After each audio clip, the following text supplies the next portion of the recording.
Hello and welcome to the show. I'm Martin Willis, your host. We've got a great show tonight.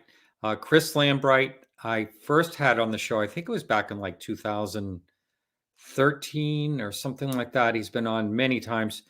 He's become a really good friend over the years and always has a great view on certain topics. He's a deep researcher, has been doing this for, God, I think since the 70s or 80s. He'll correct me, but a long, long time. And so it's always fun having him on. He will be with us tonight. A little announcement. So on the 15th, I have been now announcing 15th of March. That is, I know that's 1 month away from today. I've been saying that Gary Nolan is going to be on the show, which he is. And so I'm excited to have him on. But along with him, we have Sean Cahill and Lou Elizondo. Sean is going to be at Lou's house. They're both going to be on at the same time. We're going to do like a 3-hour show. Should be a fantastic one. So watch for that on March 15th, a month from today. The blog this week is the last one of a series of 4 that Charles has done. A 1976 UFO encounter in Kentucky. And this one is all about the evidence. It actually ends up being pretty fascinating that he's explored all different types of angles on this particular case. And there was really quite something to it. So, and there was kind of feuding between the different organizations and a little bit of backstabbing. It's all the great stuff you look for in these cases. Anyway, hey, Dave Altman, how are you? Thanks for joining as always. So Dave always helps out in the chat and tells you if you have a question, put it in caps and things like that. And he's quite a personality. He is a publicist and handles a lot of really great people out there. A real good guy to know. So I want to thank everyone that helps out with the show. I do want to say that on the 1st, March 1st, is a pre-recorded show. That's one show I'm not going to be doing live, but it's going to go live on YouTube and on the podcast just as if I were there. I'm going to be off the grid. I won't even be able to use my cell phone or anything for about a week or so. So at that point, that show is just going to self-populate and play live here on YouTube on March 1st. And that has Kevin Randall and Albert Wayne. Albert Wayne told a fantastic UFO encounter, and he's going to be talking about things that happened earlier on when he was 9 years old, and also a really weird sighting his mother had, something like I've never heard before, and kind of scary too. And so he's also elaborating on the UFO encounter that he talked about. And for those of you who have watched it on YouTube, you'll remember that everyone went and got ice cream that pulled over on I-95 and saw this incredible UFO. It's a really bizarre thing. He has quite a take also on how he thinks these things are kind of doing what they're doing. And I thought it was interesting. I've sort of heard similar things to it, but check that out. That's March 1st. Anyway, next week we have UFO Jane from Texas is going to be on the show. And I'll be in North Carolina, I think, on that day. Anyway, I am ready to bring our guest in. Welcome to the show, Chris. Hello, Martin. Always great to have you on, Chris. Thanks. So, yes, and you are from the great state of Texas. You've been there a while. Yeah. All your life? No, actually, not yet, right? Traveled around from Indonesia to Kansas City and ended up going to college at Baylor and been in Texas pretty much since, except for a little short stint in Laguna Beach, California, which I should have stayed. Yeah. So, but yeah, I remember you grew up with your parents missionaries or something? Medical missionaries. My dad was a surgeon, and this was back in probably 57 when I went there. So I was there until I was about 10 years old. And story about the communists and a communist sign put in front of the Baptist hospital. And my father thought that's not what we're here for. And he took it down and it caused a big roar. And we left within like 5 hours fast to get out of there before they pulled the passports and whatnot. And I have a vague memory of everybody standing out in the front of the house. You know, a lot of Indonesians were friends. I mean, there was no issue with the Indonesians themselves. It was just but you know, it's like if somebody puts a sign up in front of your place that does not represent what you think and are there for. I mean, we were just surgeons. Yes, it was the Baptist mission field, but you're there to convey that and not communism. And it was their Independence Day. That by itself wasn't an issue. But they took baskets like the kind that you separate the wheat from the chaff, woven bamboo baskets, and they painted on the back of them Nasakom, which was, I think, nationalism, religion, and communism. That third basket was an issue for my father, and nobody did anything.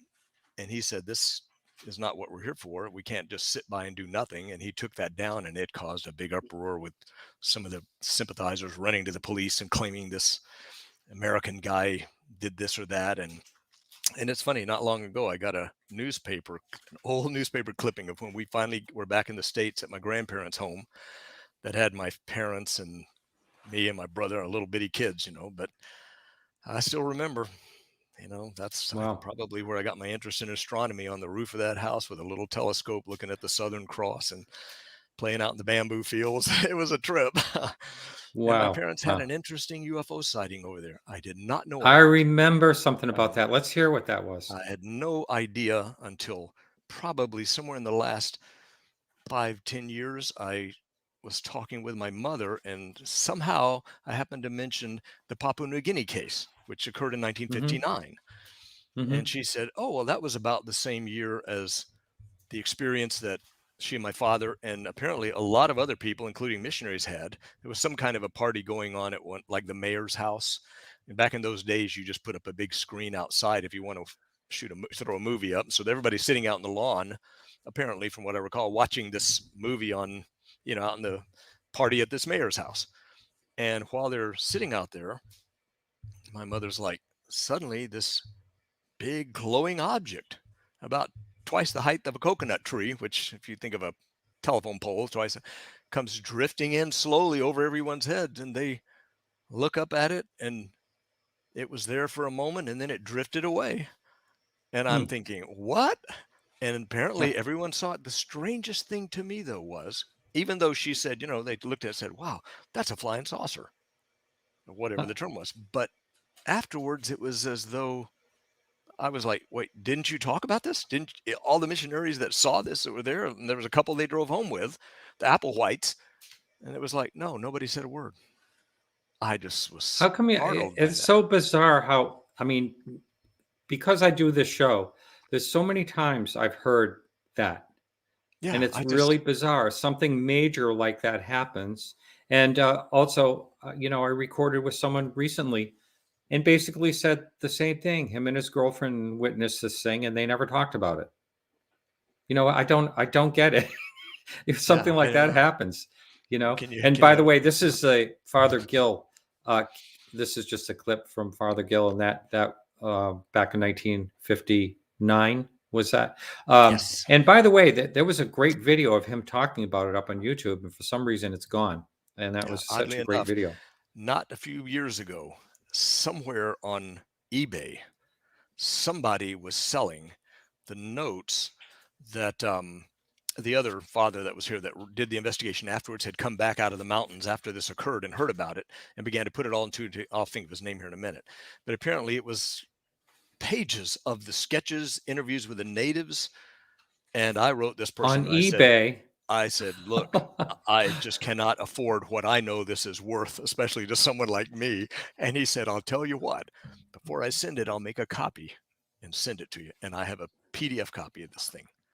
And I'm telling you, some of the sketches that are of the objects that people have seen, one of them that I remember was an object that was turned up on edge. If you think of what we talked about with racing, but I'm like, not the quintessential one, but apparently, gosh, I'm sorry, I can't recall the other man's name right now who actually did this, put this all together. Do you remember this one here? The bald one from Australia? That's amazing one right there. Yeah. But the idea was, it was nice to get my hands on this little collection that had all those sketches in it of what the people had drawn. So you have multiple witnesses drawing their little image of it. Now I got to ask you this, because I search things all the time, but how on earth did you know that was on eBay? Did someone alert you to it? I you know what? I don't think, I can't even explain. Just lucky serendipity. It's almost like finding all the Blue Book files that somebody was trying to get rid of. Yeah, And the state in Ohio. Yeah. Right, that guy. I'm trying to remember his name. He Yeah, found all I am those. too. He was Yeah, he wrote me Dave and sent Marlar me has copies. them now. Yeah, Yeah, he sent me copies of that information. It's like, oh my Lord, thank God he found them. Where would they have gone, if he hadn't? That kind of a thing. So many things go right in the dumpster and they're gone forever. Yeah, always. Yep. But so while that's interesting, so is that kind of what sparked your interest in this topic to begin with? Did they talk about It's it? funny. It's funny. That just came up the other day to decide what it was. Sorry, I'm trying to get rid of that. What it was. And I thought about the times in Indonesia when I used to go out with my little telescope and crawl up on the roof where my mother would have killed me and sit up there. But the first memory that I have, and I'm sure this is boring to your audience, everybody's got a story, was probably in the 7th grade. There was some kind of a debate. And for some reason, there was about 5 of us, and it was going to be on the subject of UFOs, flying saucers. So I was kind of the moderator, and there was the pro and the con side back and forth. And I remembered vaguely, making up some trick pictures. I'd take a Frisbee, cover it with tinfoil. My dad would throw it up. And we'd take all that kind of stuff that you did. But then there were times. So you're a hoaxer from the very beginning. I was the moderator, but actually, I think the first time I ever went to a conference was in Kansas City. This had to have been back in the 60s, and for some reason, I remember I knew Hynek was there. I didn't know him, of course, and I vaguely remember seeing him walk by. But somewhere back there, when I was in high school or junior high, 7th grade, it's been since then. I was in the rocket club too, where you made Estes rockets and all of that. So I've done the whole gamut, I guess, just like everybody else. Yeah. But this one. So I know. Yeah, and that's great. I'm glad it did. A lot of people, that have never had a sighting that do such great work. You think about it. I mean, I just happen to have a sighting, but I don't know. I guess that's really how I got into it. I started looking at it more and found it interesting. But otherwise, I would have just gone through life and thought it would be an interesting topic and never really, do anything on it like this. But think of all the people that have never had a sighting that are just great, investigators. And I mean, there's many. I've seen one thing that I thought was weird, but it's not anything I would talk about because even I could say it could have been a trick of my vision. So it wasn't profound. I mean, it was nothing close up or anything like that. But I think eventually when you talk to people, and it was a comment I heard on a recent interview with Diana Pasulka where Jacques Vallée had talked to her about discernment. You don't trust everything, don't believe anything, but use your discernment. And at some point, just like having a chance finally to talk to Lonnie Zamora, and you cross the facts in the book and you hear what he said and you discern. And at some point you find there are people who are, by all accounts of anything, telling you the straight truth of what they witnessed, and you can't set that aside. So yeah, I love that type of thing. And that's one of the things that keeps me going. I love to talk to people who have never told their story before. That's always really exciting to me. And I've been in touch with a few people lately. Going to try to get someone on the show that had a very interesting story. That to me, I mean, another thing, I know I've said this a couple times on the show before, but when something happens that's really weird, I like that even better. It seems even more authentic because there are so many unusual things that happen in this. These encounters. When you call it UFOs, UAPs, which is really non-defined, and then it opens up the doors to all sorts of just generally weird experiences people have, and not to discount any of them. I mean, not everything is part of the same thing, but it certainly does suggest there's a lot more in our reality than has been dreamt of, so to speak. That's right. Yeah. I think we know just a little tiny bit about everything. We still so much to know. I don't know where you want to go. We're going to be talking about several different things tonight. And one of the topics I know that we wanted to touch on is kind of the UFO belief system. I don't know if you want to get that out of the way. Well, I remember. I mean, I want to talk about Paul Bennewitz Case. I always love talking about that. That's a fascinating one to me. Socorro is another one. You did that wonderful book. That's how I first got in touch with you in the very beginning. That you X Descending. Is that the name of that? Yes. Yeah. Very well done. Yeah, well, I But appreciate it. I probably should go try to get that darn thing printed one of these days just to have it done. But I always want the pictures to pop, to look so good. And on a computer or on a PDF with the image, you get a chance to zoom in and that kind of thing. So that was always one of my drawbacks. But I remember you mentioned the beliefs issue after the anniversary show as something. Right. And that certainly in the last year and a half now, we've seen a whole lot of different things about how people's beliefs tend to affect or influence, their actions, even when it's an unfounded belief, or in some cases you realize they've not really delved into it. And it really is something that when I was working on the book, I put a chapter in there that no one ever mentions, but it was called Knowledge versus Beliefs, and had some information about the epistemology and how we form what we considered, informed beliefs versus things that are not informed, but that you prefer. People want to believe certain things. It's more exciting. And I get that. I mean, I do. That's why one thing I always want to make a point of just now up front is anything I say is my opinion. You don't have to believe any of it. I mean, in other words, people can choose to believe whatever they want. I almost caught myself saying I'm a big believer. I tend to think that a person should be willing to at least, do a deep dive, drill down on your own beliefs. Be honest with yourself about why you hold that, so you can know, is it a preference? Because some beliefs, I think, leave it alone, but other beliefs that end up propagating or end up people act on it because they want it to be. And then you don't know. What's the difference between somebody who's simply mistaken or somebody who's a sociopath who is really going to just lead you down to what you want to, he wants you to do, because the more people that follow, the more he begins secure in his own belief. And it's kind of a snowball effect. And and I see some of that, I'm afraid, in ufology, perhaps. Yeah, I do too. And, I do listen to this podcast. It's called The Hidden Brain.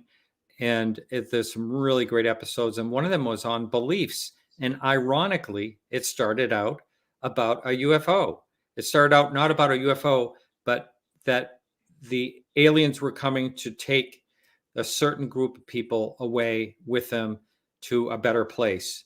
And this was in the 1960s. And all these people quit their jobs. And then it was supposed to land at, say March 12th. March 12th came and went. And then there was an excuse. And the people still hang on to that belief. And no matter what was happening, people were just basically starving. They lost everything.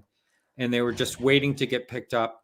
And it just kept going on. And every time it didn't show up, there was another excuse, and everyone believed it was still going to happen. It was still going to happen. I'm afraid it's like if you've gone so far the wrong direction, it's tough. You're afraid to turn around. Come back. Yeah. And I'm at some point, though, you have no choice. If you're being honest to yourself, you don't just keep going but yeah, it's a tough call to understand why people want to believe the things they want to believe. And I think it should be important that we all admit to ourselves, there's 3 different words. You have things that you know, things that you think, and things that you believe. And they're 3 different words because they're different things. And we shouldn't confuse what we believe with what we know. I mean, I may think a lot of things, but then it's safe if I'm wrong, because I can always change what I think based on new information. Things that we know, if all you know is what someone else told you, that's my saying, you don't really know anything. You have a lot of things that you've heard. But belief, when it becomes things that people have committed to so much, I'm afraid that you don't want to change, or you trust your own opinion and you don't want to be proven wrong. And so you fight to the wall. And let's just kind of clarify what we're talking about, because we're not talking about the quote unquote, do you believe in UFOs? We're not talking about that, because there's enough evidence. Everyone that's listening to the show knows that UFOs happen, but whether we're going to say what they are or not, we're not going to do that. But it's not like we're believing in UFOs. That's not what we're talking about. We're talking about when someone goes down a rabbit hole on a certain situation, and they just keep going because they can't turn around. They've gone too far. There's too much of themselves invested, that type of thing. Yeah, and two things that I've noticed. One is that quite often a person who is insecure in their belief becomes defensive and begins to feel challenged if someone does not immediately go along with it. That's a concern right there. But the idea of a conviction, like you were bringing up before, I've never seen anything that I would tell anybody qualified as what I consider, a UFO, the real UFO phenomena, however you want to term it. But as well as I've been able to make decisions based on reasonable thinking and decide what's right or wrong, like a jury would be required to do, you develop a conviction. And so I have a conviction that, yes, there's something to this. I wish we had a better description than UFO, because I'm afraid it's a catch-all phrase that now, like UAP, now you can slide drones in there, and that just begins to muddy the waters of what we're talking about. I realize you'd need some characteristics to make a better definition or a better phrase that you could term it. But there should be some way to distinguish between something that looks like a drone, could be a drone, might be a drone, which really shouldn't necessarily automatically be inserted into the database of UFO phenomena just because you weren't sure what it was. But on the other hand, there's going to be instances that I've seen a few where you hear the people referring to it, well, it's acting like a drone. Well, that might very well cover a whole lot of things that were genuine UFO phenomenon, so to speak. And it gets dismissed because somebody calls it a drone or a UAP or something like that. So it's tough. Right. And I'm trying to see. No, I had my. Oh, yes, I'm going to just show this clip. I've showed it a few times here.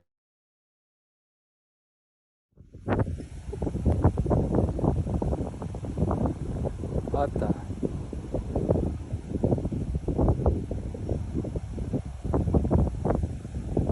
All right.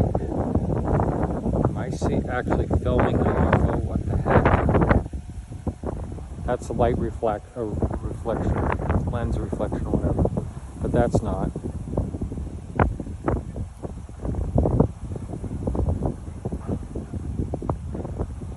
Jeez. This is unbelievable. Those little things moving around, that's just the street lights and the lens.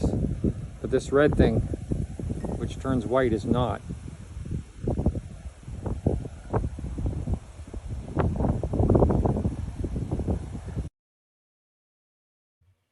Well, anyway, I'm pretty sure it was a drone. But I ran over to where it should have landed, and there was one car in the parking lot. I didn't see the people, but I don't know. I don't know what it was. But to me, that's a tough one. I was noting how fast it was going, and it seemed to be going parallel. So, my mind's immediately beginning to filter out potential explanations as it goes along. But you're right. I have no idea what it was. And well, it was very high wind that night too. And I guess that doesn't matter if you're flying a drone. I don't know. Well, it depends on what kind of drone it might have been. Was it a standard 4-engine drone? Was it a aircraft flyer type drone with a bright? But at the end of the day, this is where I come down and say, I'm not going to dismiss that kind of information at all. You put it in there and hang on to it. But at the end of the day, what can, you're right. There's nothing specific or definitive more you can do with it. So it just kind of becomes another one of those cases that you hang on to in case something else turns up. But when I begin to look Dave back, Altman says it's aliens. He's right. Yeah. Well, I'm glad this is funny, because when I had my my first real, has to be a UFO. I don't know what should we call it, but I didn't think it was from here when I saw it. But if I had a camera then, I would have never even thought to grab it. But this time, I feel like I was ready. As soon as I saw it, I reached for my phone and grabbed my phone. And I think that's kind of like Ray. Ray Stanford. He says he never goes anywhere without a camera with him. He hasn't for years. Pays to be ready. I was talking to a friend the other day thinking, you need to program your phone with a voice recognition where you just say video on, and it immediately starts recording. So I'm not sitting there fumbling with the buttons trying to get to the video screen if you can quickly turn it on. But Yeah. I mean, these days, especially with the resolutions of some of the cameras on the new cell phones coming out, there's some incredible footage that we should be able to get. Unless the intelligences are aware, in which case they're just going to stay too high or at night or stay under the ocean. Too many people with cell phones these days. Well, it's kind of funny you say that, because sometimes I wonder about that. It seems like people are, a lot of times people will say like something happened to their camera, or, the battery failed, or something like that. And it really makes you wonder, I mean, how intelligent would something have to be to know to disable something to record them? I mean, they would. Well, I mean, it be seems quite reasonable. incredible. When we're going after bin Laden, we know right where all the radars and all the other units are, and you see the helicopter flying this kind of a path at low altitude to stay away from the known places they might be detected. So if you just pure conjecture, but if you have an intelligence that's aware and for some reason is not wanting to just be so over the top obvious, at what point might they realize everybody's carrying a cell phone now? Everybody's got that thing ready to go. You're going to get angles from everywhere. So how do you avoid being well, it's one of the, that's also one of Neil deGrasse Tyson's things that he always says. Well, we have 60 billion, whatever he says, cell phones cameras out there. How come we don't have any good pictures of UFOs? And why is it only the military that gets to film? He's going on and on and on. It's interesting you mentioned that, because just earlier this afternoon, I went out and was listening to this recent interview that Hal Puthoff did with Eric Weinstein. I think you and I were talking about it before the show. Yeah. Mm-hmm. And Hal himself makes a comment in there where he says, well, there were other videos. And Eric Weinstein stops and says, wait, how good? And Hal, I'm paraphrasing, but I think this is close. He kind of says, well, about as good as you could probably want. And I'm like, wait a minute, make a note of exactly what minute and seconds he said that. Because to me, of course, on the flip side, it's okay, where were they? You had OSAP, you had To the Stars. Why not show us, or at least tell us where those were? But to have him make a statement like that pretty well goes to exactly the Neil deGrasse Tyson's. Next time Neil deGrasse Tyson says that, just say, maybe you should call Hal and ask him where the videos are. Someone, if you look at the comments, John just posted this the same time you were talking, or just before you talked about it, about Puthoff commenting about this, which is pretty bizarre, huh? And unfortunately, or fortunately, I mean, that's a valid point, that we're already looking at all sorts of cloaking techniques, some of them that aren't perfect. But then again, the general idea that if, Hal was talking about something very interesting, I thought, which was kind of the discussion of different ways or modes of travel. This is my fumbling way to explain it, that really aren't what you might consider a simple linear time, like speed to get from point A to point B. And we think of as how fast do you have to go. But if there's some other way of doing this, where you're not necessarily talking about pure speeds, Ray has a picture, which I'm sure you've seen, the Gort picture, that to this day I can explain. I've looked at it and analyzed it, and all I can imagine is, in my way of trying to explain it, is something that's able to move and change direction or whatnot fast enough. Or maybe it's not speed, maybe it's some time fluctuation that ends up being able to come right in front of you and move around. You don't ever see it. You just don't. It happened in this particular instance, I think, to change a direction at a moment that stopped in one frame so rapidly. But you put anybody down, let them look at that thing, and in about 2 seconds, it's going to be, whoa. So I don't know, but there's the point. If it's traveling in a way, or it's cloaking in a way, or if it's just using these techniques, then it doesn't matter if you've got a camera or not. You won't even know it's there. Yeah. And speaking of that, the time dilation, I think you just said something like that, is really quite an interesting thing. And you know what it would answer? It would answer the reason that there is no sonic boom when the thing takes off. It seems to go several thousand miles an hour all of a sudden, or when it blinks out and blinks back in another location instantly, something like that. the things that maybe people the word traveling describe. is not at all. We think of traveling as going from point A to point B, but perhaps there's some other process we're not even aware of. Eric Weinstein does a really intriguing little description. He draws it on the board of some of the ideas about time and other dimensions and how you might be able to go back, which may mean there really is no past or future. It's all, possibilities there, but I'm not an expert enough to really describe it in any real adept way. So I'll leave it to those guys. But yeah, I mean, all of this stuff, just once again, we have ideas, but that's right. Yeah. And, we can actually I really have I don't have any, maybe this sounds pessimistic, but I really don't have any hope that we're going to know in my lifetime exactly what's going on. I mean, that's the thing you always hear people say, gee, I hope, in my lifetime we'll find out what's going on. And I saw something from the 1950s where a guy was talking about UFOs saying that very same thing. And, I think, we may never know, and we may not even understand if we did know or knew more.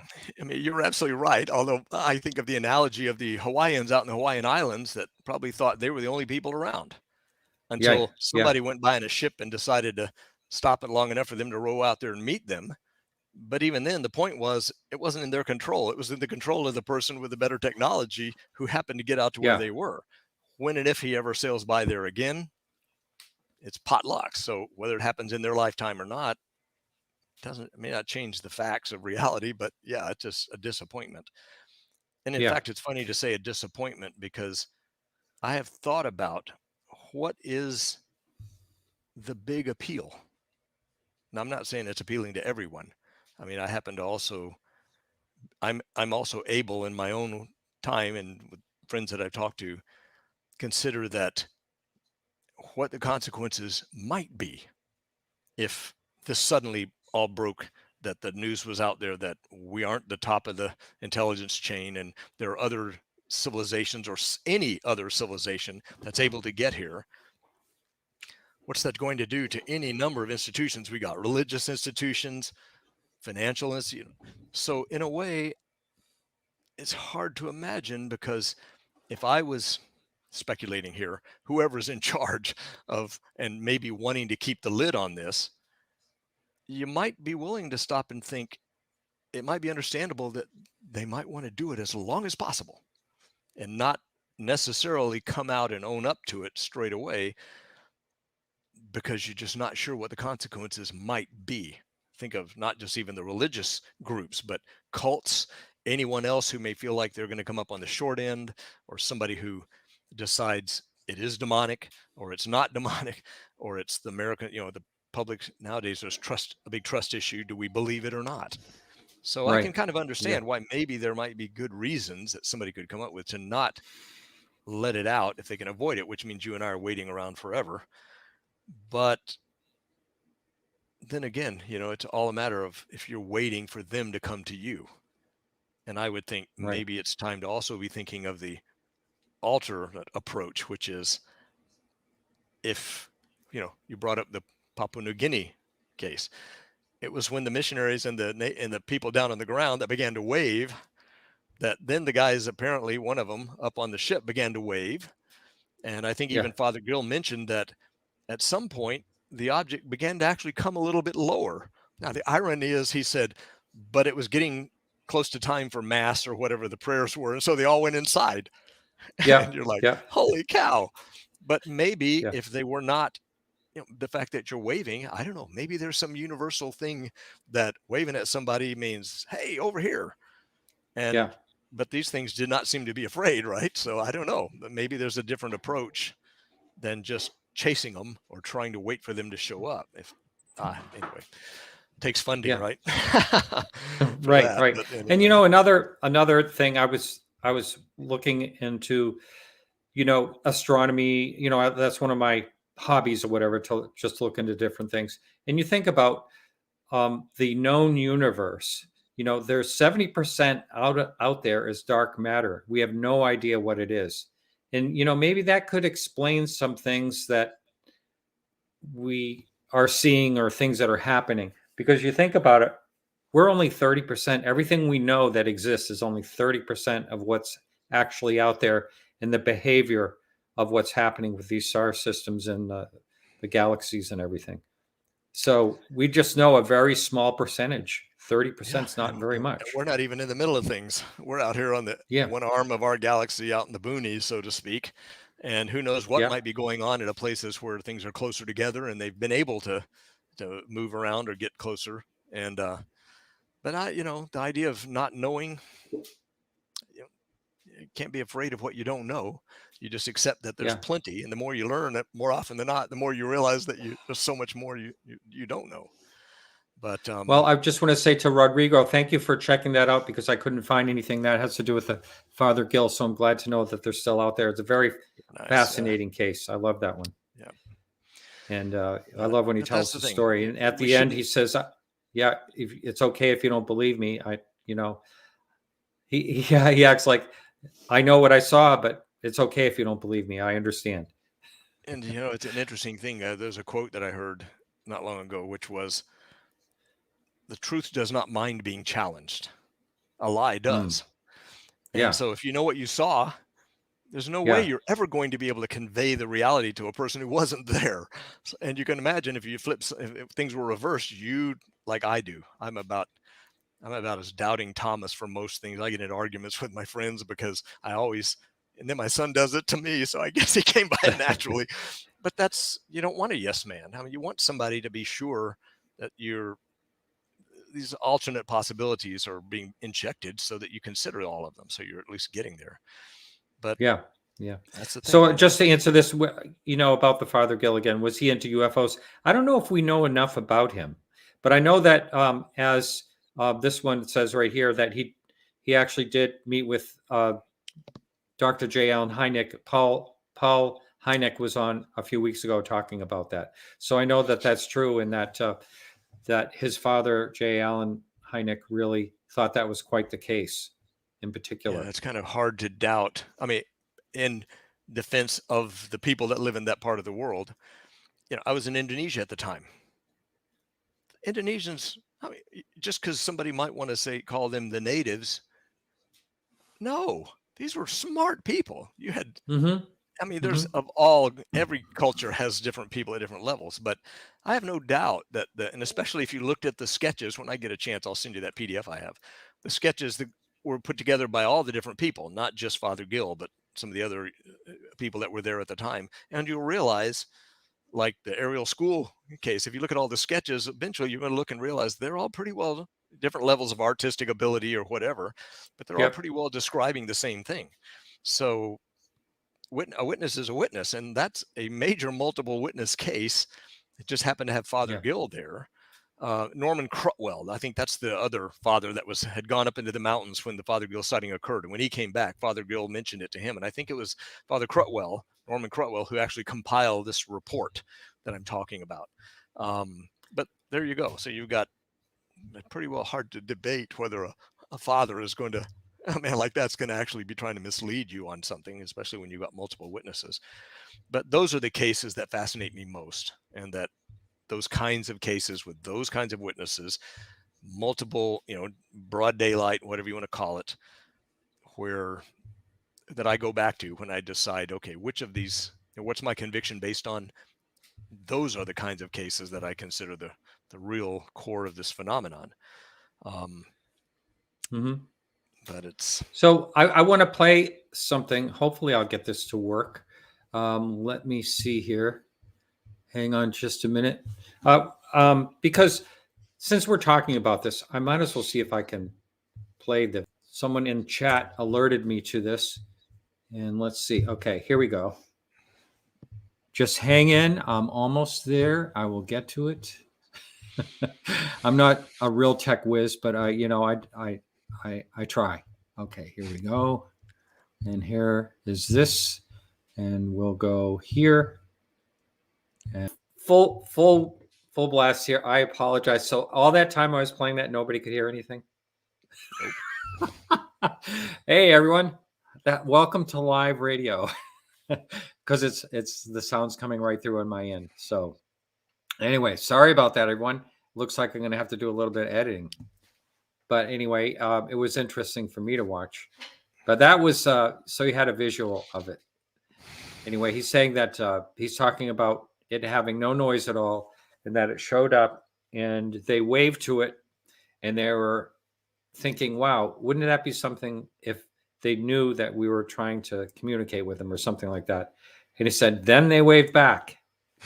So anyway, I should have narrated it as it was going along there. But so that's it. So all the people that wanted to know about that case, I didn't help too much. But so let's get into a different topic, and let's talk about, I don't know, you want to talk about the Paul Bennewitz case, which is, to me, that is such a hard, the whole thing is so disturbing. And one of the things I want to ask you is, I'm sure you know this, but it seems to me that lately Richard Doty is kind of like put out there like he's a hero of some kind. You know, he's in several movies. He is, people are acting like he's some type of expert on aliens, and he says things about, more disinformation, I'm sure, which is really bizarre. And before you comment on, just keep that in the back of your mind. We'll talk about it later, but let's talk about the whole Paul Bennewitz case, which I know we have talked about it before in the show, but I think it's a fascinating situation. And it's where things such as the Dulce, came in. Again, disinformation, things like this, all to steer his focus away from what was going on at the airbase. Well, it's curious because you look at, and not to bring up the situation with, what happened after the SCU conference, where someone's trying to just push out information to keep anybody from seeing evidence. But it is a kind of, you could see a correlation with what happened with Paul, where things that were done after the fact or very quickly afterwards were just swamped to bury him. I mean, an interesting case, you may have heard it, that Erica Lukes had Martin Cannon on her show recently, and he brought up Krista Tilton, who had written, the Bennewitz papers. And back at that time, she'd gotten involved with Tom Adams. And the point was, though, apparently she's no longer with us, but Martin Cannon owned up to the fact that she was picking on the names of people like Paul Bennewitz and whatever else, but basically making up so much information that was out there for reasons of her own and stoking the whole fires in a way after the fact of Paul Bennewitz underground, the alien vats at Dulce, this type of thing. When I first called Paul, it was the mid 80s, I guess. And frankly, by that time, when he began to talk, it wasn't very far in the conversation, him talking about alien pragmatism and things that I'm like, okay, whoa, this is out there. But I just happened to ask finally, I said, well, okay, what did you call the Air Force about to begin with?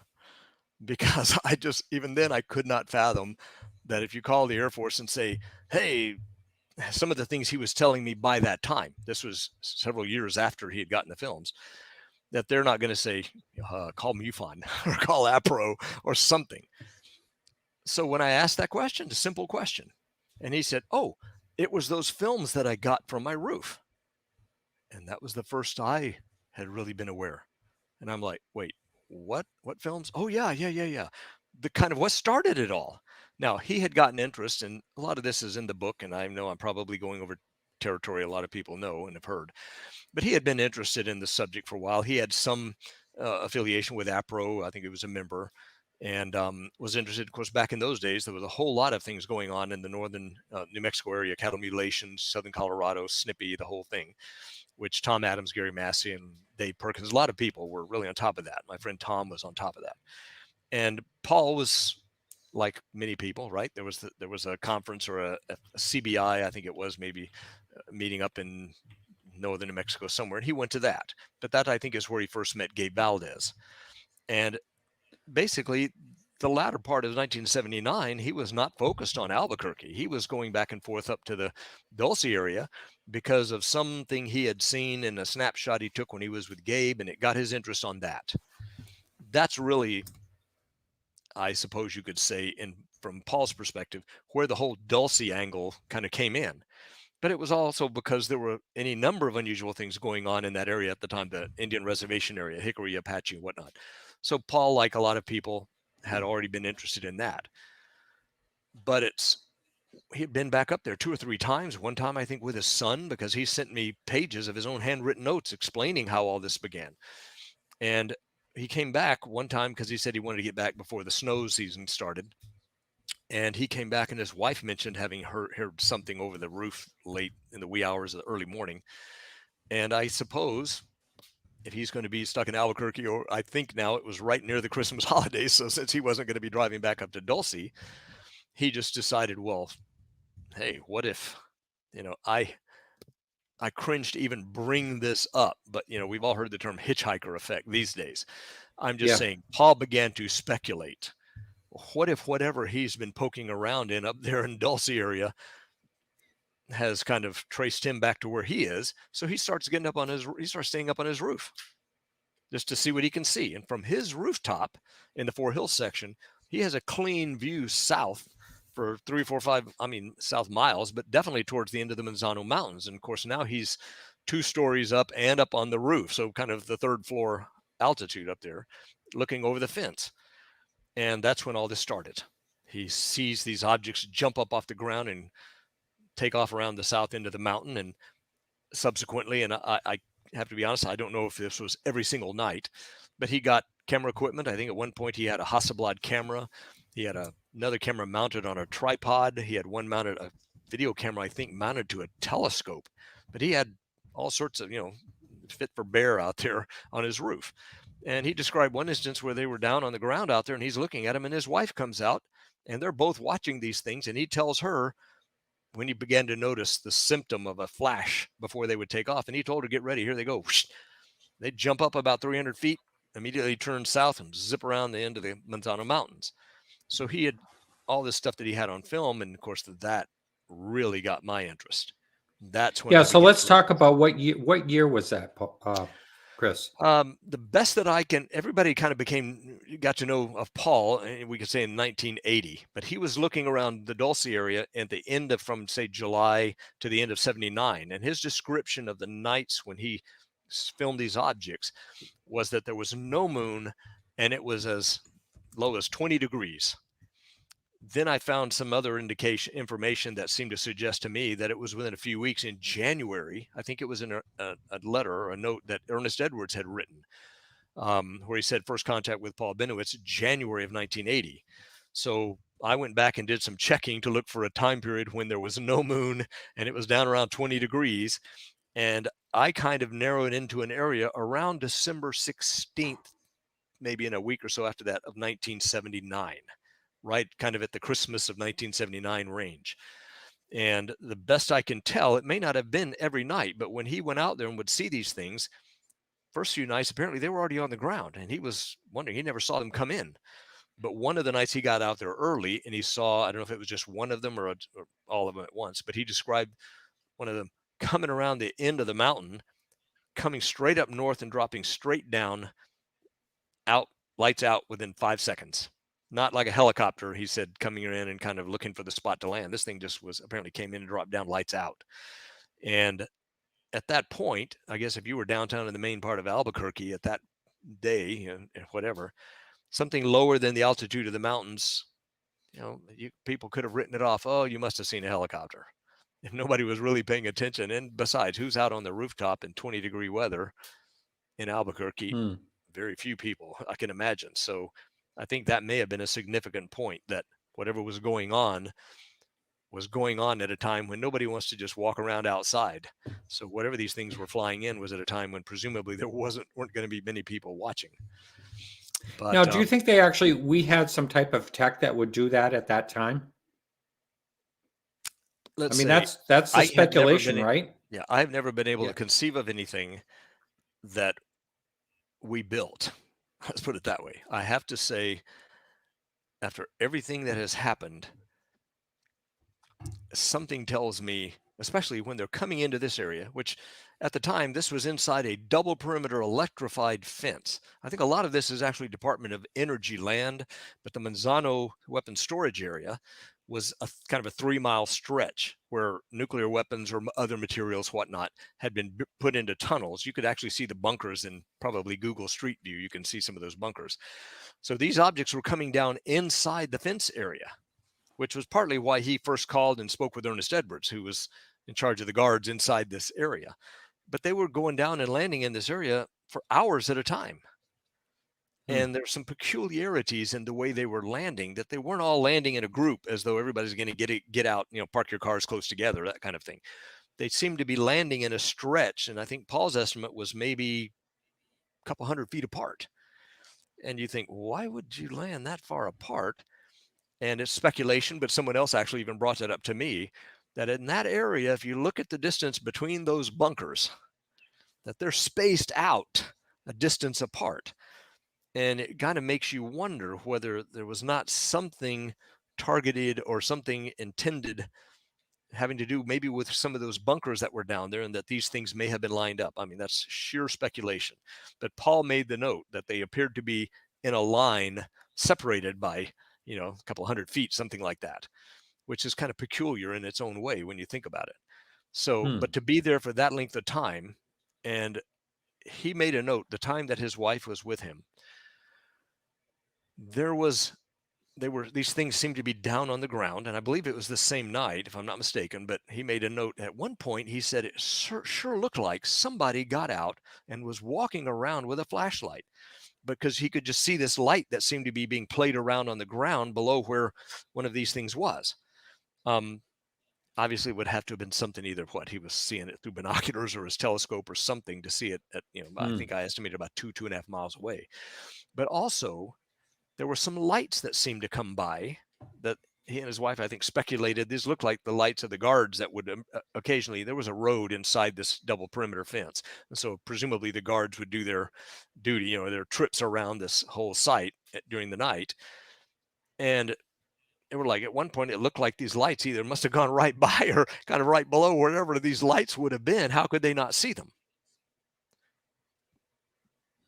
I don't know, unless they knew they were there, unless, I don't know, unless for some reason these things can sit down there on the ground. This is the part of the whole thing, though, that got me. I don't think there's any way anybody inside that area who was in any way, shape, or form looking there could have missed these things coming and going, because Paul got them on film, which means from where he was, and he wasn't supposed to be there. Let's just take that as maybe a presumption that nobody knew he was there. So you can't say they had their lights on targeting on him. But he got it on film. He saw them coming in. He saw them taking off and going, which I have to imagine, if you're any closer than he was, that's a substantial amount of visible light from these objects. So if anybody was out there on the side of the mountain, how could you miss it? I don't know. These are questions I have. I mean, I'm somebody that, if you know me, I have questions. I don't always presume an answer to anything. It's just, these are questions I think are worth asking. But you might also consider the response to Paul when he reported it. There didn't seem, from everything I've seen, there didn't seem to be any real effort to figure out what went on. I mean, Paul, I think, even said the reason he called the Air Force was because he wondered if they even knew, because there was no reaction. Right. He saw no response out there. So he thought he's doing his duty to call and say these things. He saw these things and filmed these things. But the reaction seemed to be to try to shut him up, not to determine what was and or what was going on. And apparently there was no effort to even tell him, hey, this is a classified project we have going on here. You weren't supposed to see this. We'd appreciate it. Just a cover story of whatever. Everything seemed to be, they knew had at some point knew he was already looking around in the Dulce area. They knew he was interested in UFOs and had gotten these things on film. So, like, I think it was even Bill Moore had kind of implied they just were going to stuff him with as much disinformation as they could to be sure that if he says anything at all, nobody's going to want to believe it. So they fill him with all the woo-woo side of the stuff and get other people to come into the picture to just foment it. I mean, well, let me ask you one of the mysteries here. Do you think he was actually given a computer and told that, to look at it, there was information on it or whatever it was?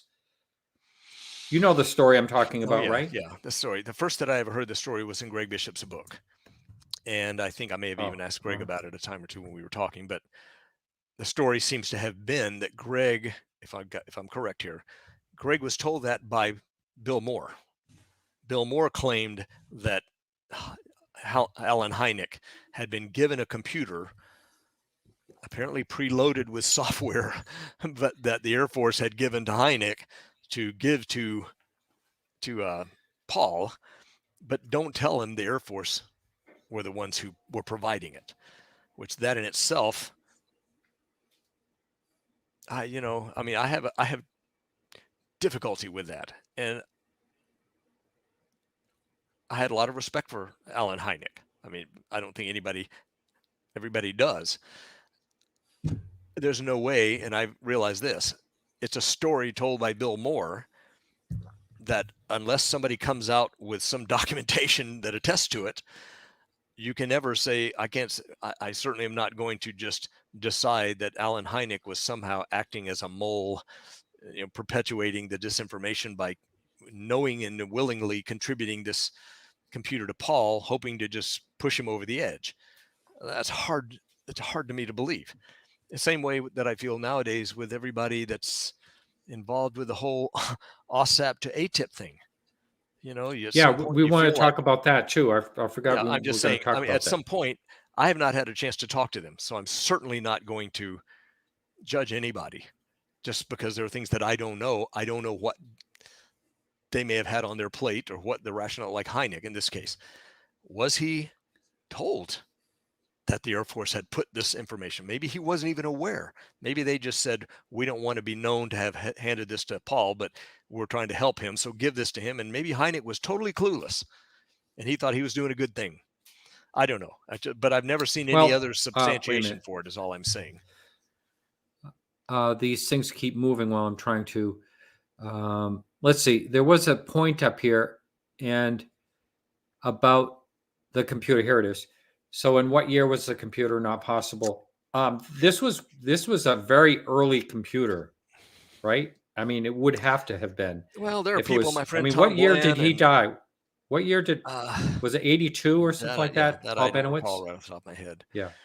But my understanding from some people who had at least seen some of the printouts, I think, and some of the pictures that Paul had, I think, shared with Gabe Valdez, it seems like, and there was a discussion of some old computer game. It may have been called like Wagon Train or something, very rudimentary, pixelated kind of early graphics from back in the day. So I'm guessing, yeah, it probably would have been in the 1980 timeframe, if not 80, 81. So certainly a rudimentary, I don't know, I don't even think they had Windows at the time. So it may have very well been DOS mode, maybe DOS 3.1 or something like this. But I don't know. I mean, I never actually saw the computer. I just have heard people who have seen some of the printouts and some of the images and whatnot and have talked about it. So is it true that the Paul Bennewitz lived until 2003? Is that right? He may have. I honestly, right off the top of my head, I don't recall exactly. I know when we were in Santa Fe, we went and saw where he's buried. But I don't recall. You met him? Did you meet him at one time? One time. I had several phone conversations with him. I mean, and if it matters to anybody, I recorded quite a few of those. And he also exchanged plenty of letters, handwritten letters back and forth. And as I said, he sent me a whole lot of information. And the one time I was going to give a talk in Dallas, he sent me, this is where I got my copies, or that I've tried to my best to enhance, of the images that he had, because he sent me a box. I told him I would really like to talk about his experiences at this conference, and he sent me a FedEx box with mounted on black board, 8x10 blow-ups, and even the original little Polaroid image that he had taken after his ride with Gabe Valdez was glued to that. And I was like, holy cow, he sent me this original Polaroid on this box. And I don't know for sure. I've wondered whether if that might not have been a set that because I didn't get the impression he put them together just to send to me. So it may have been something he had already put together. And I wondered whether he might have put those together for that 1980 meeting in Kirtland when he went down there and met General Brookshire and some of the other ones. Maybe that he had those already to use in a presentation, and he just had the box and he sent it to me. And finally, I had to return them, but I took slides of every single one of those images, as best I could. But some of the images actually showed in the old style 8mm, reel-to-reel monitors that used to use back in the old days, that he had taken a picture of the little monitor with the slides on it, and you could see the images on there. So there was proof for certain he had film footage of these things. And probably the major pictures that I did my best to enhance in the book were taken from that film. Now, where those Hasselblad pictures went, where he had that thing with a 6-degree lens on it, or the pictures with a telescope, that sort of thing, there would have to have been some other major documentation, the photographic information, records of this stuff. But all I got. Do you think it still exists in a file somewhere? I pray, that kind of thing. I mean, I had at one point, I actually had written. This was well into when I had started to kind of work on the book. I don't recall exactly when he died, because I think at one point I wrote to his wife. Actually, I wrote to his son. This was sometime after he had cut himself off from everyone, and was just asking. And he said, in all honesty, if his father wants to talk to me, he could.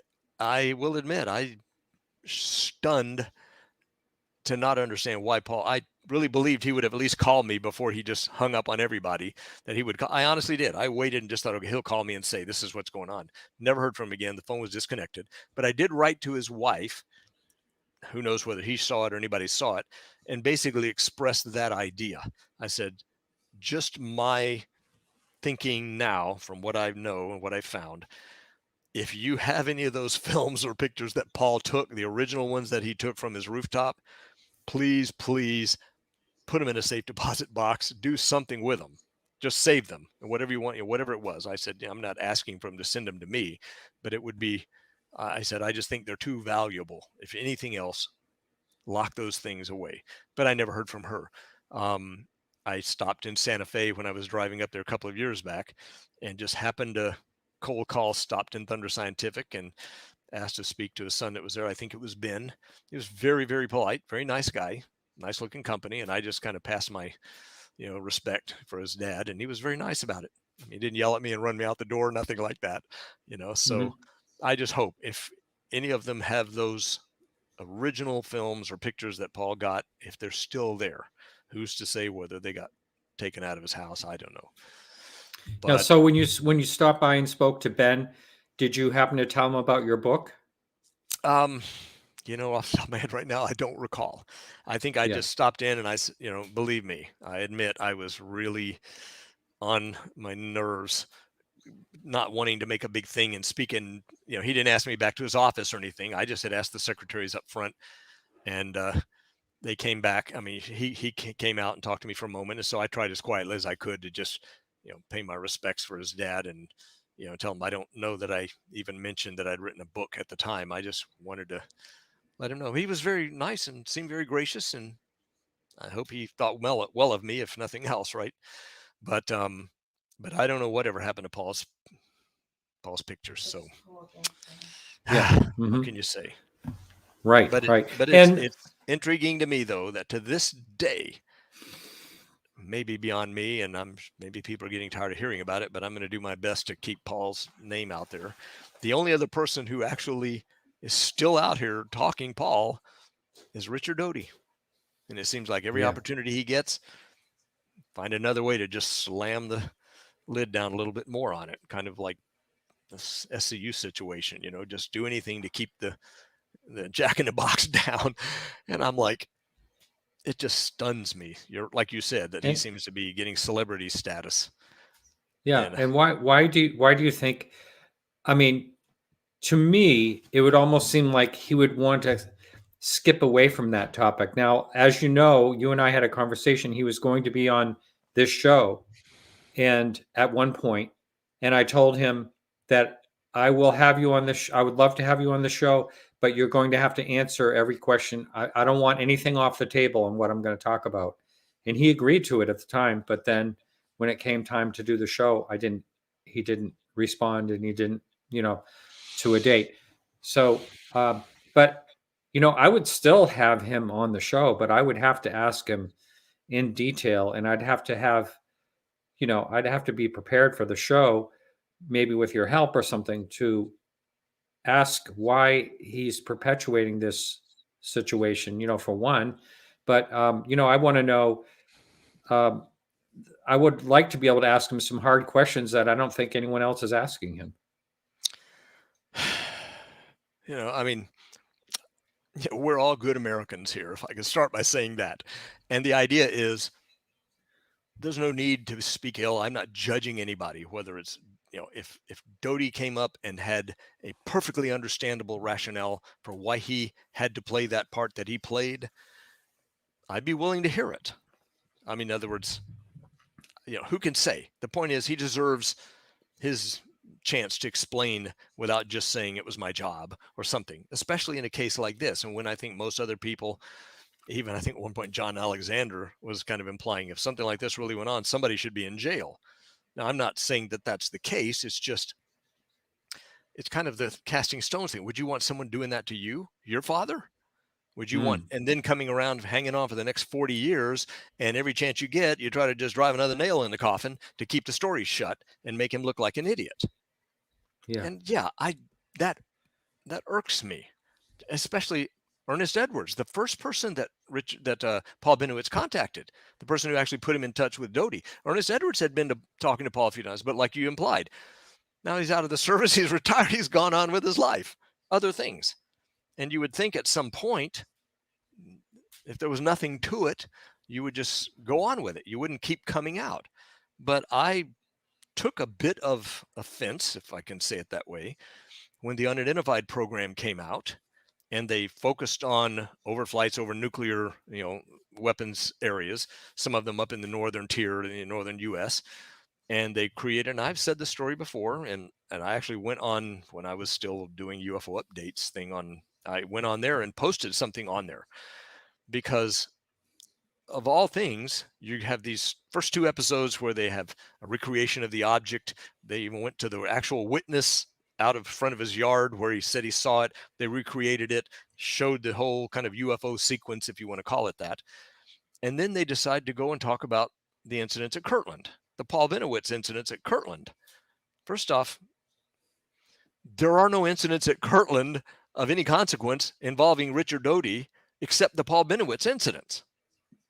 So they didn't just say this was the 1954 incidents. They were talking about these incidents. They brought him on. They had Greg Bishop come on and seemingly back up, just they were kind of like a tag team is the way I put it. And not to be, condescending, but that's the impression I got. Because if you watch the whole episode, there's virtually they mentioned Paul. Well, no, I take it back. I wrote the whole thing. They never mentioned Paul's name one time. They did not mention his. Do you think that's what they say, the cutting room floor? No. In other words, part of my point was this: if you look at that segment on the Kirtland incidents, they showed and discussed really nothing about UFOs. I think they even started out with a clip that may have shown some Russian movement, and almost like implying that this was back during the Cold War. The Russians may have been snooping. I don't know what. They showed nothing at all. There was only one mention, I think, by Greg Bishop that, Paul called him and said, "Hey, you guys know about these little lights?" And then Richard Doty talking about, well, this, that, and the other. But they showed no recreation about anything that would suggest there was a UFO involved at all. So why even have it on that segment? And then if you're going to put that segment on there, why bring Richard Doty on and show nothing to at least seemingly support the whole point that there were these Kirtland incidents, because Paul got these films and what he saw is what he called the Air Force about. So I thought, wait, this is a hatchet job, basically, to go on there and if you're not going to, if it was not a UFO incident, why did they spend time and money on a segment on the show? There are plenty of other really good, cases where you've got UFOs seen over nuclear weapon storage areas or sighting. They could have, like the first two segments they had. So to this day, to sit there and just act like, oh, Paul was just some guy who called and said, hey, I'm seeing these little lights. When, in fact, it's funny. The first place I ever heard little lights mentioned was first time I'd ever got a chance to talk to Bill Moore way back in the day, when I asked him about Paul. This is before I even got involved with Paul. I asked him about what Paul saw. He says, oh, it's just what Paul filmed. And he said, oh, just little lights. Oh, when I got that box of pictures that Paul sent me and looked at those things, a friend of mine said, these are not just little lights. You can actually enhance even the rudimentary images that I got off of the pictures he sent me. You can enhance and see detail in there that tells you right there, these were not. So there's been this effort, whether you want to say Doty's the main point man on it or what, to really diminish any credibility Paul might have had by putting in a whole lot of other, in the punch bowl, so to speak. And yeah, let's talk a little bit about that. Let's talk about what, we talked a little bit about Dulce, and there is, Dulce's a very strange place. I do want to say that there's a lot of weird stuff that happens there. It's a very mysterious place, but cow mutilations, all kinds of things. But not to say that there's an underground base, but that was one of the things where that all came from, was the disinformation. So I want to go through, if you don't mind, take a few minutes here and go through some of the disinformation that Paul was fed over the years to get him distracted away from Kirkland, those filming there. To the best of my knowledge, and at least from the early on, Paul never was focusing on underground bases at Dulce. He had been there, I think, like I said, in late 79, he'd been there 2 or 3 times, once with his son. I remember them talking. Paul wrote a note about them seeing some very unusual lights that seemed to be coming along the edge of the canyon around there, and his son fumbling, trying to get the camera to work. And Paul was laughing about her and his son cussing about trying to get the camera to work at night. And at the same time, I think over the years, I've heard, we've all seen or heard reports of maybe the Air Force or whomever doing some of their trainees for parachute jumping and whatnot, and doing, any kind of tests in the areas up in that area. So there may be plenty of reasons why you would have things done at night, activities and whatnot. But other than those kinds of things, and what Paul saw after he rode around on one of those nights with Gabe Valdez, where they saw all sorts of unusual things out there, which got his interest in it. But I don't recall him, he was not focused in on an underground base. My belief, and from what I believe it's correct, because I think I even heard some comment about this from Martin Cannon as well, but in all the documentation that I've had and looked at, it wasn't until after, for example, he'd called the Air Force, that then this girl Murna Hansen came into the picture. And I tried my best to track how that came about. I'd never been able to talk to her. I'm not sure whether she's still alive or not. I mean, somebody may know. Is this the one that claims she saw the aliens and all that? Something to the effect that this is the story that I was kind of trying to track down, and everything I've been able to come up with any kind of information on it was, she apparently had been driving through the area of Dulce across the northern part of New Mexico, going back to where she lived, which was more towards the east. But at some point, I think when she got home, she contacted the police. I may be paraphrasing this. She called and contacted someone. And apparently, because her story seemed to imply she was in the car with her young son and had seen a UFO picking up a cow or something to do with abducting cattle, and whoever she contacted knew about Gabe Valdez, who had been into the cattle mutilation and was kind of in the Hickory Reservation over there, and put her in touch with Gabe Valdez. So when she calls and talks to Gabe Valdez, for whatever reason, this must have been around the time that he was in communication with Paul Bennewitz as well, because something she described made Gabe either refer it to Paul or tell Paul about it.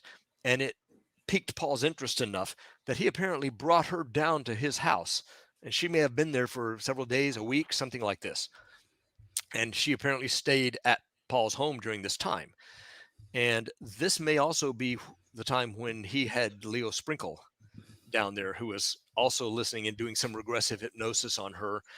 And if I'm not mistaken, though, there was some confusion of whether she was talking about some kind of underground facilities that may have been in the Manzano Mountains, as opposed to maybe not necessarily this place where she said she'd been driving through northern New Mexico when she says she had this experience and saw this stuff happening.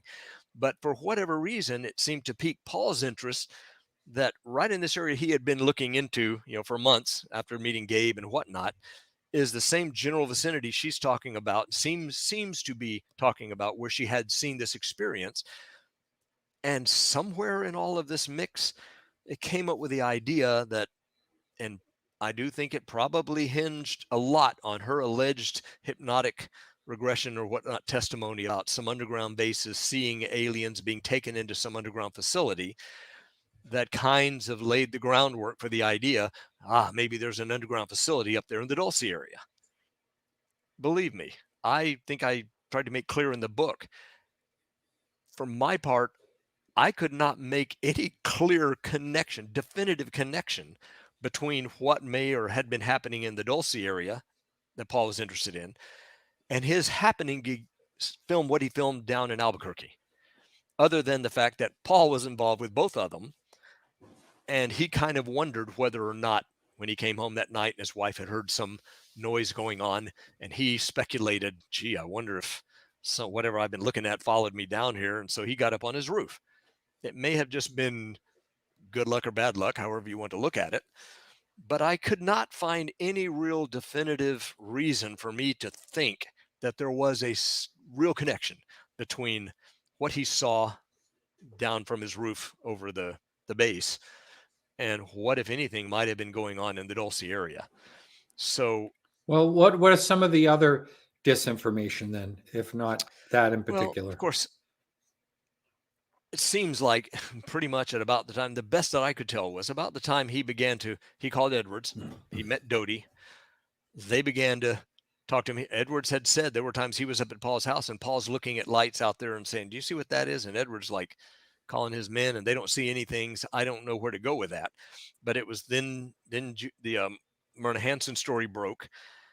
And the first indication that I could find that later had been maybe ascribed or brings Doty into the picture was what some of your listeners may be able to identify as the Craig Wetzel letter. A letter that in, I think, June or July of 1980 was sent to APRO. Now, this is partly where I began to have real doubts about whether Moore was just the point was Moore had moved recently, I think, down to Tucson and had become like the investigator, some special investigator with APRO. And just as about the time he becomes that, this letter shows up, allegedly from somebody named Craig Wetzel, who may very well have existed because I actually got a chance to speak with him one time for shortly. I just tracked him down. I think he was in Georgia at the time. But the point was, in this letter is the first mention of somebody named Dodie, spelled D-O-D-Y. But this letter, for whatever reason, is sent to APRO, and APRO apparently puts it right in the hands of Bill Moore. And the best I've been able to track down, it sounds like Bill Moore didn't do anything with it. The claim is he did nothing with it. That it wasn't until later, a month or two or three later, when he's promoting his book, that he begins to get these strange phone calls. And then finally, at one point when he's in Albuquerque, he meets the man with the red flower and later on is introduced to Richard Doty. But the coincidence that somebody, right when Bill Moore ends up in APRO in this position, that somebody then writes a letter almost pleading, come look at all this weird stuff that's going on. And here's this guy named Dodie who came and talked to my friend who took this film of, I don't know all the rest of the story that was actually had occurred, but there was a guy named Craig Wetzel. So obviously somebody knew a guy named Craig Wetzel who had been there. And he claimed they were on this outing up in the hills north of the Albuquerque, Santa Fe area, and saw an object that took off, as he said, exponentially, which was kind of touched on. But this letter goes down there to Bill Moore, and it's given to Bill Moore, apparently by Jim Lorenzen, to investigate.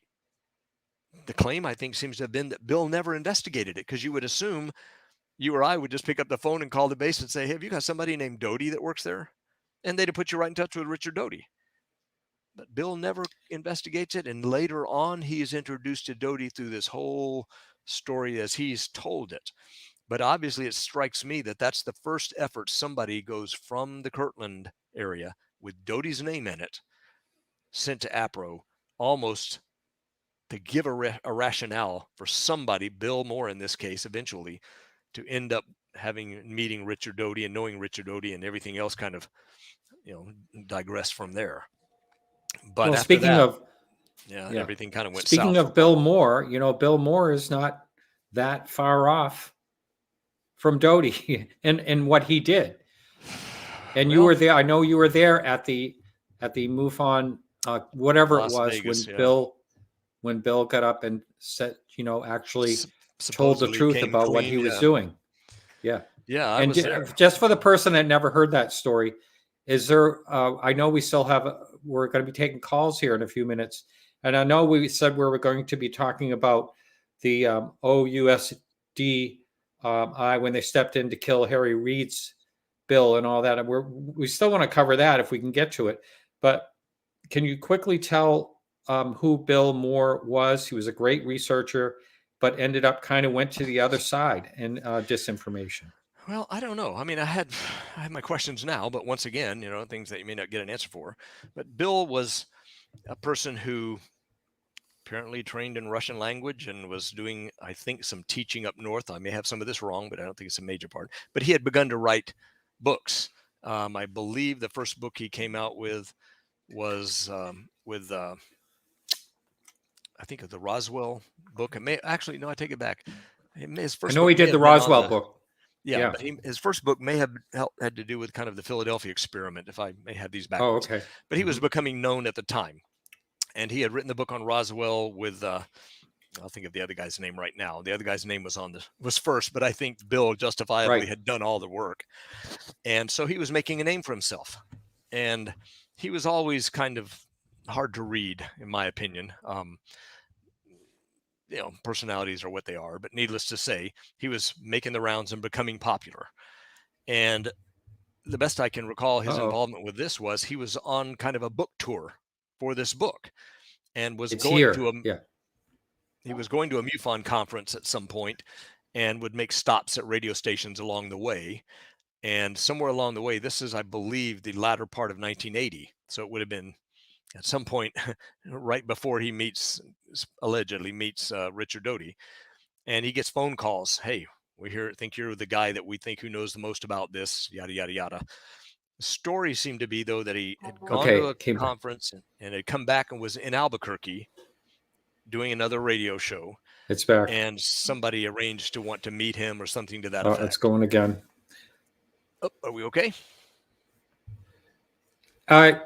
Yes. Can you hear me?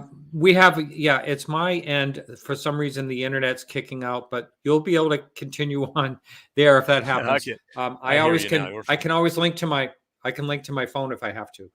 But But needless to say, the story seems to have been that Bill Moore then arranges to meet whoever has been calling him, saying, we think you're the guy who sounds like he knows the best attitude about this, whatever. And he goes to a restaurant of something in Albuquerque, and he's waiting in the car to see who walks in, and a guy taps on his window with a guy with a flower, and they go in and he has this conversation. But there's some other information I found that suggested some things may have been coming down with Bill Moore back in Tucson before all of this other, kind of a cloak and dagger kind of storyline. He meets this guy somewhere along the line within a few weeks. He's introduced to Richard Doty. Richard Doty is kind of now the point of contact. However it actually occurred, is not absolutely clear. But at that point, it's Bill and Richard Doty. So Richard Doty Bill is reporting back like a mole, or however you want to call it, from what's going on. And I think he felt that his job would have been to pick up on what Paul's doing and thinking, and at least convey the information back to Doty. But at some point, it seems to have potentially become a two-way street, because even what we refer to now as the MJ-12 telex, which not a lot of your listeners may realize, the first mention of MJ-12 was in a document, according to the story, that Doty seems to have handed to Bill Moore, intending for Bill Moore to pass it to Paul Bennewitz. It had some other information in it, including the names of Jerry Miller. But the story was Bill kind of may have told Paul, hey, I'm not sure about this. What this is it disinformation? So maybe best to just sit on it. And it seems like Paul did sit on it. Then again, if it's disinformation, why would you put the name MJ-12 in it if it really was anything legitimate? Why would you give that away just to disinform Paul Bennewitz? And then within about 2 or 3 years, 1983, I think, suddenly Jamie Chandray is getting in, who worked closely with Bill at the time, is getting these rolls of film that have these MJ-12 documents in it. But now it's supposed to be a big, huge thing. And ever since then, it's taken on a life of its own. But all of this at the time was information that seems to have been targeted to get to Paul Bennewitz, as though just one more effort to shove disinformation into him. So if he spreads it, and that's the story, I believe, is if he spread it, then they could crush him, right? He spreads disinformation, they prove it's all bogus, and once again, it just damages his reputation even more. And, I'll mention something on the side, if you've got 2 minutes here, that I had not ever heard of before. And it goes to this idea that apparently there are factions or people in our government and military intelligence sources or agencies who will do this kind of thing. And I'd never heard this story before, but it was in the interview with Eric Weinstein, where he talks about how years ago, back in the 50s, 60s, the FBI, I can't recall her name right now, I've got it in my notes, there was a woman who, I don't know what the issue was, but the FBI had apparently made a request to put out a disinformation through a newspaper source they had that implicated that she was pregnant, that her son was not the son of her French husband, it was the son of a Black Panther Party member. And here's this, they show the document that the FBI is requesting permission to do this, to basically damage her credibility for whatever reason. But isn't that crazy? Yeah, I mean, why didn't somebody go to jail for that? But the point I'm getting at is, I think the reality is it would be ultimately naive to not just expect that somewhere. And I think even in that same interview, Hal Puthoff was kind of acknowledging that point, that there are, let's just say, some people in these agencies who feel that that is their job, to spread the stigma or spread the disinformation. And honestly, our congressmen who are supposedly now putting out this need to be updated on the UAP situation and what's going on, there needs to be some come to Jesus moment, or somebody needs to have an accounting where all of this type of thing is brought out, because at what point don't you deserve justice for that? You That's always do. So here's a question here. Are you aware, why did Hal Puthoff employ Rick Doty? Are you aware of that? And the people that I know of who have asked that question, and there's a guy who knows Hal and these people far better than I do, that we all know, a very well-known person who has expressed the exact same kind of shock. I don't know why. I'm not saying Hal has, I mean, to me, I don't know. How do you escape we're all known by the company we keep, birds of a feather. How do you escape that? I don't know how, unless you come out and acknowledge why. But only thing I can say is either Doty sold himself to somebody for some purpose that they thought, and they did not know what the potential connections might be, or Hal had some reason of his own. To be fair, it's something I don't really have any good answer for. It'd be best to ask Hal, or Richard Doty, what was it that would do that? But why put him on your payroll, knowing the stigma. There's that word again, right? The stigma that you're going to have to your reputation. I don't know. It's another question I'm stumped by. So the number is 855-472-5483 if you'd like to call in. Bill is standing by. So when it comes to something like this, what actually would you say that drove Paul kind of over the edge? Because I believe, I don't want to get this wrong, but I think he eventually had to be institutionalized at some point. That's my understanding. The best, as I said, the last that I ever heard from Paul was sometime shortly after John Lear had gone to visit him. And I'm not sure what happened at that point. And this was back in the late 80s, whatever, when I suddenly got a call. Linda Howe actually called me and said, "Have you heard from Paul lately?" And I'm like, "No, I hadn't," and she goes, "Well, his number's been totally disconnected, unlisted." And I was like, whoa. Well, I had gotten a call from Paul before this. I mean, in other words, it may have been a month or a month and a half in between. I didn't talk to Paul every day. That wasn't the point. But sometime shortly after Bill left, Paul called, and he was madder than I've ever heard him. I mean, livid. It was all I could do to just, that kind of a thing. I'm like, well, what happened? And the best I've been able to determine, at least the best I ever knew and will ever know, was there seemed to have been something that John promised or John was going to do that may have had to do with putting Paul into some connections with other people. I don't know. I wasn't there. I didn't have anything to do with John going to see Paul, but he went there. And then apparently when he left a week or so afterwards, Paul called me up and he was livid. But we were on decent terms at that. I mean, in other words, he was mad about that, but he did call me, and we just talked. And when I hung up, I thought, well, wow, that was something. But I never anticipated it would go anything more than that. And then Linda Howe called and said, "Have you talked to Paul?" No. So then I called his number immediately, and it was kind of at the request of the family. The phone number is now enlisted. I think I wrote him letters.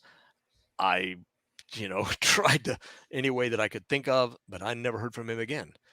And it's too bad. It too bad that was the last time you heard from him. The best that I've been able to pick up on, and maybe other people can fill in the blanks, was that maybe the family just had some intervention at some point, and that may have been a time when they decided he needed something, and part of it was to not be involved in this.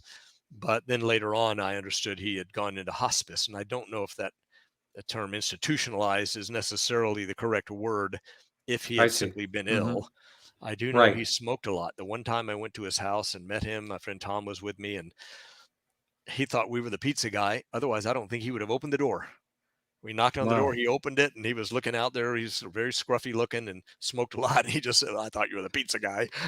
But he let us in. Very, very, very nice house. I mean, I just remember seeing his wife in the background, and we talked to him for a little while. But as I said, this was well down the road into where he'd kind of gone out into the nether sphere, the reaches of reality. And I don't know, going back to the belief thing, I don't know whether he just at some point believed so strongly that, something I've heard recently about the controversy between Arthur Conan Doyle and Houdini over spiritualism, and how Conan Doyle believed so strongly that it was real that anybody who didn't believe it was a mortal enemy. But I've wondered at times, can people become so convinced that I could not have been fooled that badly that you'll never come back? Maybe Paul was even when Richard Doty allegedly kind of tried to go and say, "Hey, I was just doing my job," and the impression is Paul's like, "Hey, no worries," that maybe Paul just really believed so strongly in what he had done that, I don't know, is it possible to drive somebody so far out in the outer limits in their own mind that it fragments, they fracture, and now there's no coming back because they will never admit they could have been played. It's like at the end of anyway, the point was, I don't know. It just makes you wonder whether at that point you do begin to fracture emotionally, because the conflict between one side of your subconscious. It's kind of like the gaslighting, I mean, Yeah. where that term comes that may from. exactly be it. You know, at some point you believe you would recognize it if you were being gaslit. And even when you are being gaslit and somebody tries to admit it, then you come up with some explanation. No, they're just doing that now because of, whatever else. And I don't know. It's just a problem that we all need to don't hold so tightly, that you can't turn around, and go back. Yeah. But yeah. Well, I would suggest if anyone has any questions about the Paul Bennewitz case, if you'd like to call in now, because we're going to change the topic, and that number is 855-472-5483. So it's kind of a, overall, it's kind of a sad situation if you really think about the whole thing, because he was just trying to do something that he thought, as a patriot, he was just trying to do something that he thought was right. And, he knew something was going on, and so he just got steered in a different steered in a different direction. I don't know how harmful it was. Like you said, we don't really know how harmful it was for what the disinformation that was thrown at him. We don't really know what it did to him. We weren't there. So, but you must have, you're one of these people that have really looked into this deeply. So if anyone would know anything about it, I have to think, how important would it be that you could not just go to him? Over in Britain, I think they give these national security letters or something, that you couldn't just go to someone like Paul and say, dude, you saw something you're not supposed to see. This is a very classified project. Your company has got a lot of, contracts with all sorts of military locations that we might interfere with, or we'll give you plenty more, and something tells me a patriot, even Doty at one point said, Paul's very patriotic. You just show him what the deal is and he'll go, oops, sorry, that's not what I was looking for. Why would he? Why would you have to go to this extreme all these years? That's right. Yeah. Over something that you'd think if they just went to either you or me and said, no, this is what you really saw, please help us out, we'd be good with it. Yeah. We'd be okay. I think he would have been. I think we so have we have Andy on the line from Connecticut. Andy, you're live on the air. Hi. My question is a two-part question for Chris. First, have you ever heard any discussion of the superior officers to Chris Doty and what culpability they may bear in what happened with Paul Bennewitz? And then the second question is, how do you square the fact that the Air Force was doing this kind of thing, but that the same Department of Defense today is supposedly not going after anyone else who is coming forwards? And I'll take your answer off the air. Thank you. Thank you, Andy. Very, very good questions. There were some stories, reports, whatever you want to call them, about other people maybe above Doty. But to my understanding, I don't think Doty has ever come out and flat out laid the names of his superiors. I called him on the phone.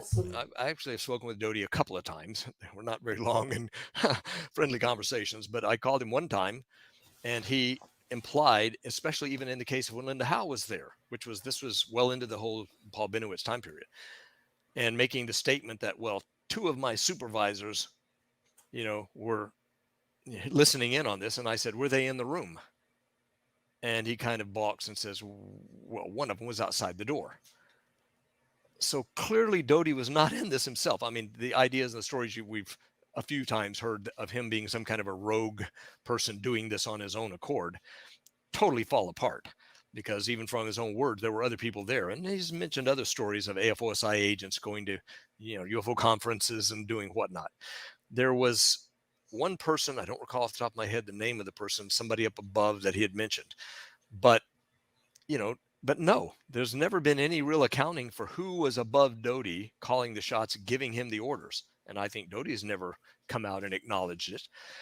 And at the same point, not to bring up Bill Moore one more time before we get the second part of the question, but if Bill had not been a willing and willful and joyful participant in all of this, and he was going to be a writer, you would think he would have done like any number of advisors do after they're out of office, right? To the president, you write a book. Bill could have come out and written a tell-all book and just explained all of this. Name names, name everything. But to my knowledge, Bill's never written another book at all. So if he was an author coming up, why didn't he just afterwards, if he didn't like the way he was treated, if he felt it was unfair, if he didn't like that Doty did this to him, brought him into it, and now 10 years later in Vegas, he's got to give this supposed, admission, and then he ducks out the door quick. He didn't hang around. He could have written another tell-all book and made a fortune, but even he hasn't. So I don't know. Once again, Doty's claimed he was cleared a time at some point. He apparently went before Congress years ago and was exonerated. I know nothing about that. I wasn't there. But then to this day, to go kind of to the second question, I think it is notable that when the whole UFO topic suddenly begins to seem legitimate in the last 4 years, pretty quickly, many people have seen the letter where I think Sugao was writing to the Navy and saying, sorry, I'm touching the table here, that the Air Force has agreed to let all their information go through Sugao. She'll be their spokesman. And that they recommend the Navy do the same thing. And I guess the Navy has done it. And now both services don't have to say a word. And when they go back and do this recent 180-day report, wasn't it convenient that rather than looking at the history of this phenomena, where there is a whole lot that should be included, valid information, they just go to the Nimitz case, 2004, as though anything before that is somehow off the books, right? It doesn't need to be touched. But I do think, let's face it, in the case of whoever was giving Doty his orders and whoever's been giving the orders from above, so that you have the guy down below having to take the heat, there should be some accounting for that. And I think Congress, unfortunately, I don't know whether the people that are really in Congress now have got a whole lot of background information on this subject. And if you look at, so how do they even know? And if they're going to their advisors or people and they're only getting what they're getting, maybe they don't even know. I don't know how many of them would really even know what we're talking about here. So I don't know whether there's going to be any accounting for it at all. You wonder if any of them are looking into this topic, kind of like we do. If any one of those people involved is looking not just at the raw data, but looking into it in outside sources. Well, it seems to me if you've got even just this history that we've been talking about since 1980, there's clear evidence that somewhere behind the scenes, there have been people calling the shots, calling the strings, giving the orders. And in an effort to diffuse or to at least confuse and obstruct people who, like me, like you, whoever, who are making an effort to find this information out.